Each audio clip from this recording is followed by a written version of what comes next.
વલ્લભ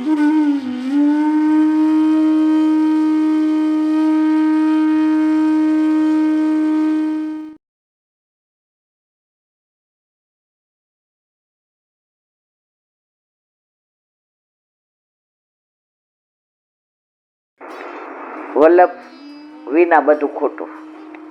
વલ્લભ છે તો આપણે આ બધું આ માર્ગમાં છીએ.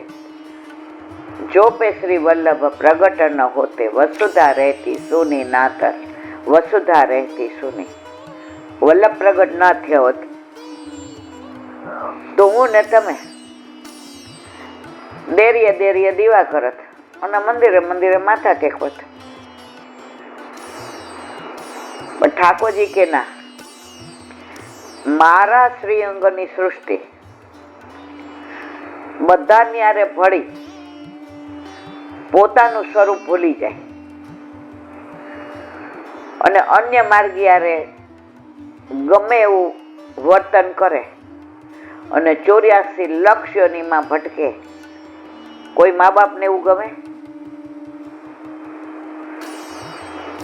પેલો વચ્ચે છાપામાં આવ્યું હતું એકવાર કે દીકરો ખૂબ ડાયો, ભણવામાં હોશિયાર, સ્કોલરશીપ લઈને ભણ્યો.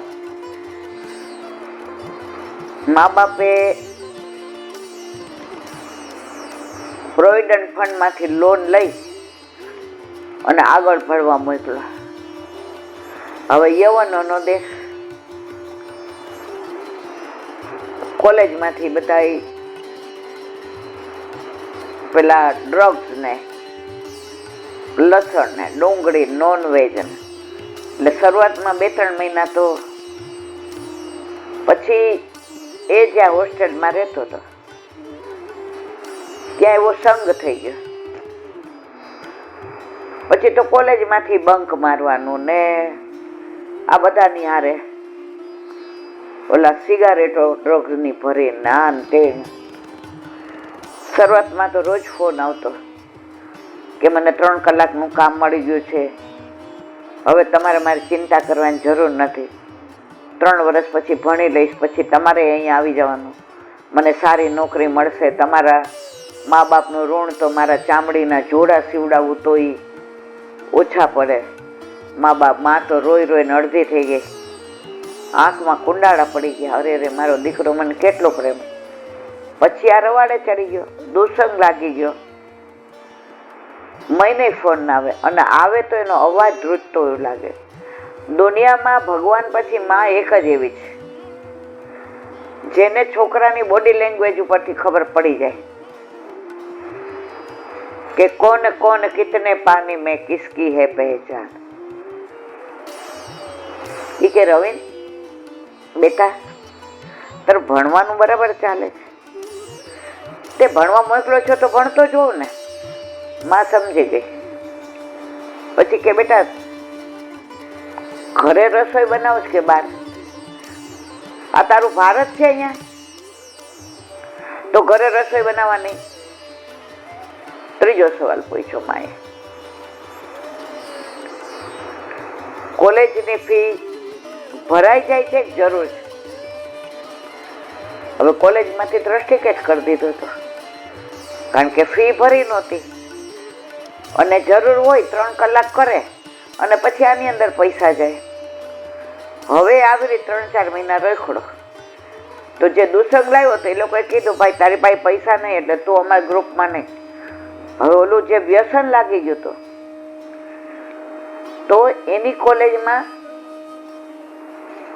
એમના જ ગામનો એક છોકરો હતો. એને ખબર પડી કે રવિનને આવા ઊંધા રવાડે ચડી ગયો છે એટલે એકવાર એને મળવા ગયો. વાતમાં ફોન નંબર આપ નહીં કે મારે સમાચાર કેવડાવે છે, મારા મમ્મીનો ફોન નથી લાગતો. એટલે આ તો ઓલા નશામાં ચકચોર હતો, નંબર આપી દીધો. ઓલાએ બહારથી ફોન કર્યો કે માસી હૈયે હાથ રાખીને, પણ મારે હકીકત તો તમને કેવી જ પડે કારણ કે હું ભારતીય છું, હું હિન્દુ છું, હું સનાતની છું. પછી માને જેમ વીતી હોય ને એ શબ્દો દ્વારા વર્ણન ન થાય. હવે ફોન કર્યો દીકરાને, અત્યારે ફોન મૂકીને ભણું છું, વારંવાર મને ડિસ્ટર્બ કરવા. હવે કોલેજમાંથી જ કાઢી મૂક્યો હતો, પણ માં એ માં છે ને, એના પપ્પાને કીધું એ કે તમારા કાકાનો દીકરો એટલે કે મારા જેઠ ત્યાં રહે છે, મારે અમેરિકા જવું છે. એ કે ગાંડી થઈ છે, ઓલા પીએફ માંથી તો એ કે મારી પાસે આ દાગીના છે ને વેચી નાખો. મારો દીકરો આવી રીતે તો કે જો હું નોકરીમાંથી આટલી રજા લઉં તો આ બધું મારું પીએફ ને બધું એ કે તમારે નથી આવવાનું. એ કે તું તો 2 ચોપડી ભણેલી છો, આમાં ભણતરનું કામ નથી. રવિનના પપ્પા આની અંદર ગણતરનું છે. જો હવે આમાં આપણે પાછો નહીં વાળીએ ને તો દીકરો હાથથી ખોઈ બેસશો. સાચી વાત કરી દીધી. પછી ઓલા એના જેઠને ફોન કર્યો, આ બેને જો કે આવી રીતે છે, કાંઈ વાંધો નહીં બેટા તમે આવી જાઓ.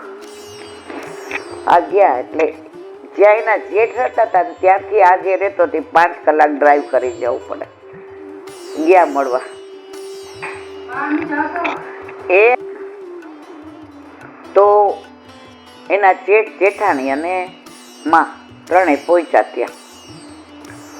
ઓલા છોકરાએ કીધું હતું તમે મારા ઉપર ફોન કરજો, હું તમને લઈ જઈશ. ત્યાં લઈ ગયા. નશામાં ધ્રુત થઈને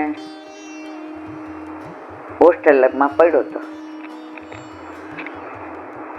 માને જે વીતી હતી માં જ જાણે, પણ માં જે કરે ને કોઈ ન કરે.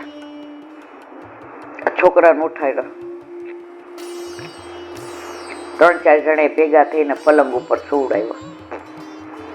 આંખો ખોલી જોઈ તો માં એને એમ થયું આ નશામાં દેખાય છે, એટલે પોતાના હાથે બહુ માર્યું કે મને નશામાં. મમ્મી તું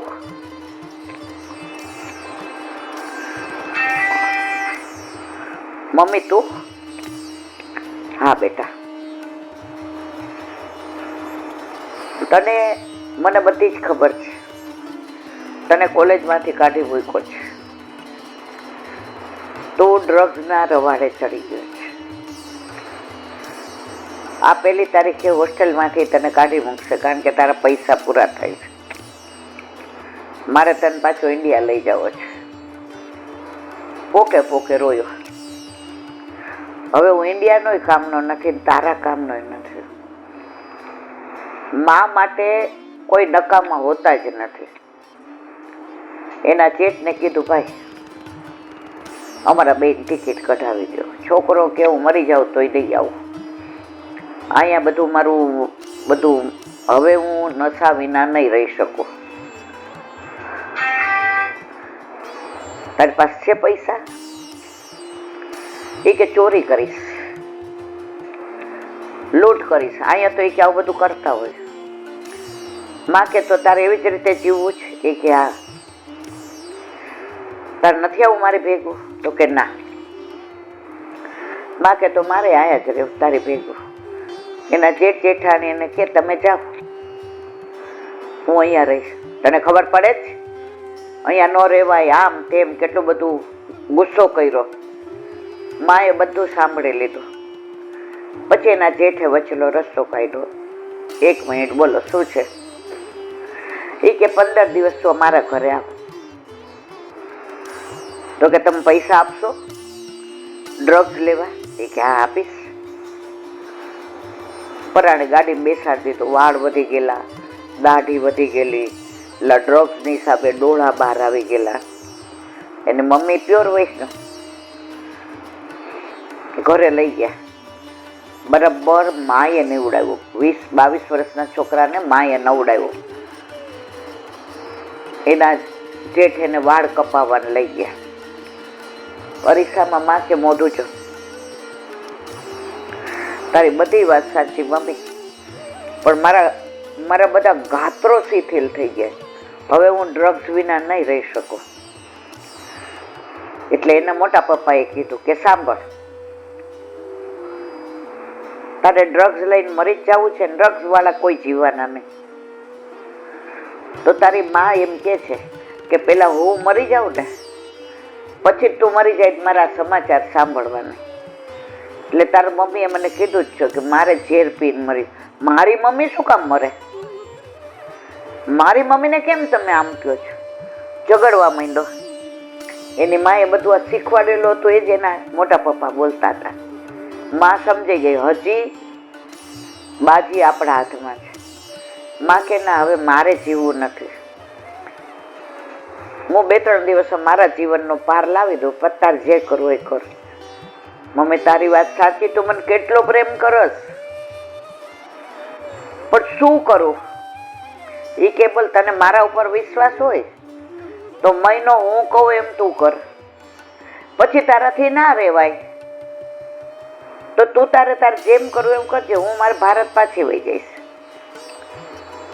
ઓલાને તો જેને એકવાર આ વ્યસન થઈ જાય ને, એની માં એને હાથ પગ દબાવે, પગ ચોળી દે, એની હારે વાતો કરે, એની બધી બચપનની વાતો કરે.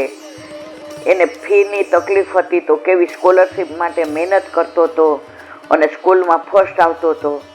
બધા સર્ટિફિકેટ બતાવ્યા, બધું એના ફોટા બતાવે કે જો તને અહીંયા ઓલું મેડલ મળ્યું છે, તને અહીંના કલેક્ટરના હાથે આ બધું ઇનામ મળ્યું, બધું ઓલાને સમજાવે. ધીમે ધીમે ધીમે ધીમે 4-5 દિવસ થયા એટલે પેલા એ ઓલા ડૂચા મારીને ખાઈ લેતો. માં કહે કે તું ખા 1 કોળિયો, તો હું 1 કોળિયો ખાઉં, તું 2 ખા. એટલે માં એને ખવડાવતી જાય એટલું જ ખાય. એટલે એના માટે નહોતો ખાતો, એની માં જીવે એના માટે. એને માને અનહદ પ્રેમ કરતો હતો. એમ કરતા 15-20 દી થયા. એને ધીમે ધીમે એમ થયું હું ક્યાં પહોંચી ગયો હતો. મહિનો થયો, માએ એને એવી ટ્રીટમેન્ટ આપી, એટલો પ્રેમ કર્યો વગર નફરતે. એકવાર રાતના 12 વાગે એની માં નીચે સૂતી હતી અને એ પલંગ ઉપર સૂતો હતો. ઉઠીને જે ધ્રુસકે રડ્યો અને એની માના ખોળામાં માથું નાખીને કે તારા સપના મેં ચકચા ચોર કરી નાખ્યા. મને આવો દુસ્સંગ લાગ્યો. આજ પછી મારે અમેરિકામાંય નથી રહેવું, મારે એકલાય નથી રહેવું.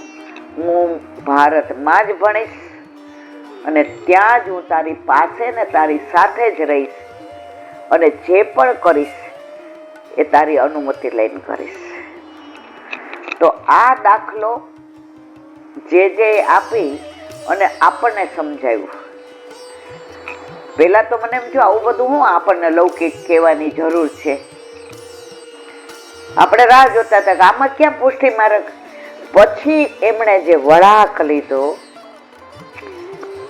કે આપણે ગોલોકમાંથી ભૂતલ પર આવ્યા, તો આપણે એ જ કર્યું જે ઓલા છોકરાએ કર્યું. બધાની હારે ભળી ગયા, બધે જવાનું, ગમે એ ખાવાનું, ગમે એ હોટેલમાં લસણ ને ડુંગળી ને